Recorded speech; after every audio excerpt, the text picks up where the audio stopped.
Ransley here again. This is the 6th episode of my blog from behind the scenes at Sir Michael Stoutes. We've been really busy this summer, obviously dealing with COVID and everything else, but my biggest, saddest news is that Mustashry has recently been retired. He's obviously given me some amazing days, and after he retired, Jim actually gifted me this, which is the number cloth that he wore in the lock-in that has actually been signed here by Jim and my boss as well. And my boss actually gifted me the trainer's trophy, which is right here. So I've got some amazing things to keep.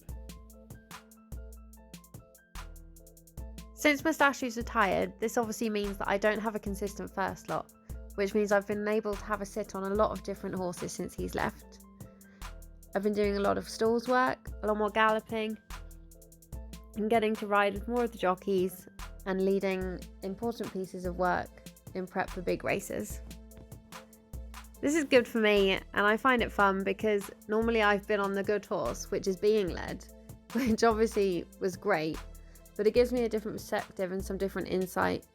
Obviously being the lead horse means that the gallop isn't essentially for me, it's for the horse behind me, and I need to do what's best for them.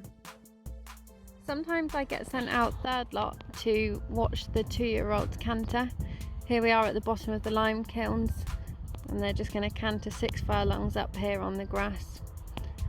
I enjoy standing on the ground and watching the horses. It gives me a different perspective. If I get to ride some of these 2-year-olds, I see what they're like on the ground in comparison to what they're like when I ride them.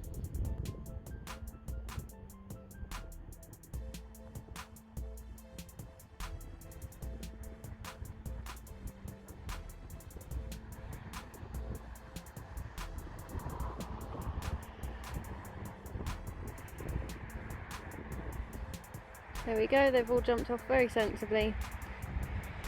The assistant trainer and the boss will be waiting at the other end of the canter to make sure they pull up well as well. Some of my evenings are spent tidying up the horses so that they're neat for showing off or racing. So I'm about to pull this filly's mane. So we're starting off like this. Hopefully the finished result will look much neater. There she is, all done.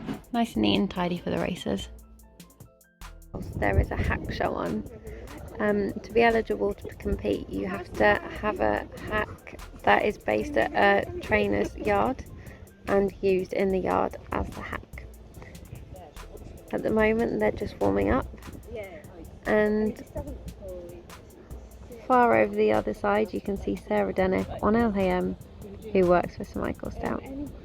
I've come today as her designated groom, and obviously because of COVID there aren't any spectators, and people will be trying to socially distance. At the moment everybody's just warming up, so they're using the space as they wish, doing what they think is right for their horse to get them in the best frame of mind. A lot of these are all ex-race horses, so this is a very different thing for them to be doing.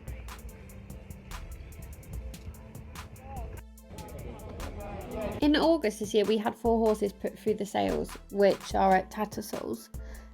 4 people were sent up there to look after the horses, so that was a person per horse, and they looked after the horses while they were up there. On the evening that they were sold and they went through the ring, I went up to Tattersalls as an extra pair of hands with our assistant James Horton as well, just to help with any potential buyers and make sure that each of the horses looked their best when they went in the ring.